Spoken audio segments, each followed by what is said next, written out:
guys, so there's been some stuff going on around Facebook about doing pan-fried biscuits, which I do all the time. And Grammy asked me, was asking me how I did it, and I told her I would do a video, so this is my video.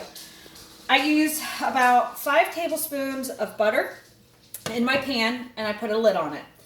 I start my oven, or my stove at about medium heat to get the butter melted.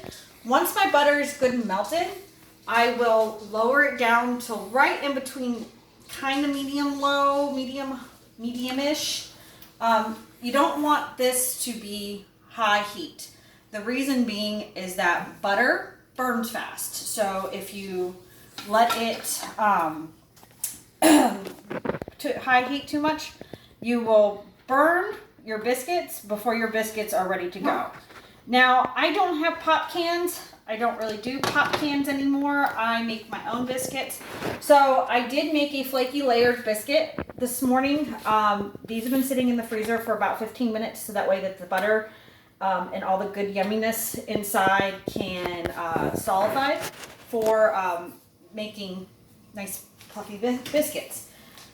You don't want thick biscuits if you're doing pan frying. These will still puff up real nicely. I use quite a bit of baking powder in it. It helps poof it up.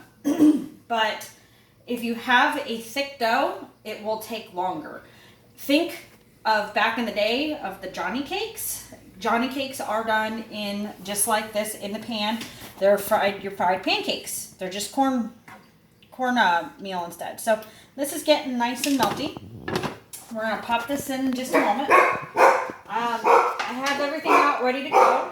Ignore the dogs.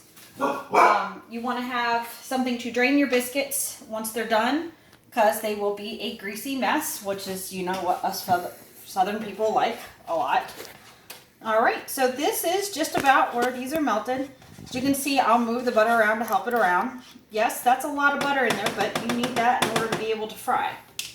So I'm going to go ahead and pop these in here, like so. Now these are big because I have English muffin cutters. I don't have actual biscuit dough yet. I'm going to turn the heat up just a little bit to get it going. And then I'll lower the heat down to let it cook. They'll puff up and they'll look just like biscuits. I do have the oven going because I am making my bacon this morning. I'm making breakfast, so as you can see, I cook my bacon in the oven. So normally, if I'm gonna have the oven going on anyhow, I would go ahead and just bake all this in the oven. But because I promised a video, figured I'd go ahead and do this. So you can see that this is getting nice and hot. Pause it. All right, guys. Okay, guys. So then now you can see that the pan is nice and hot. That we've got a good sizzle going on now.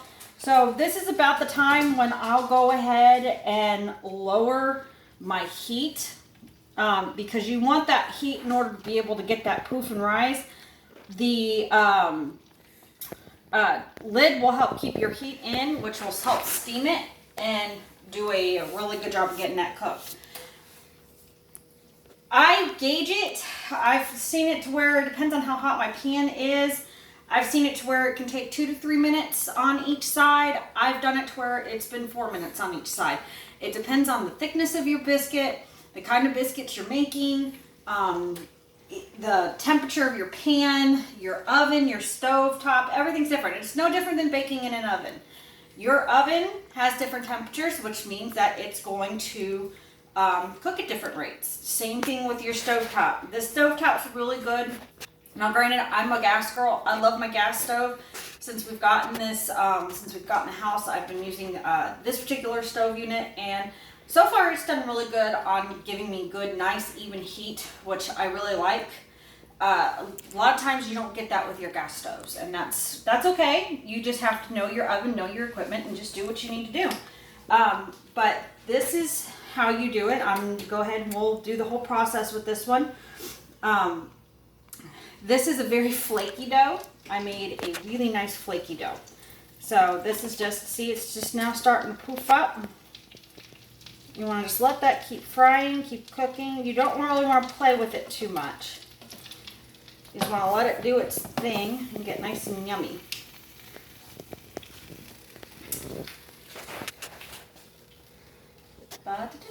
So this is how you make a pan-fried biscuit.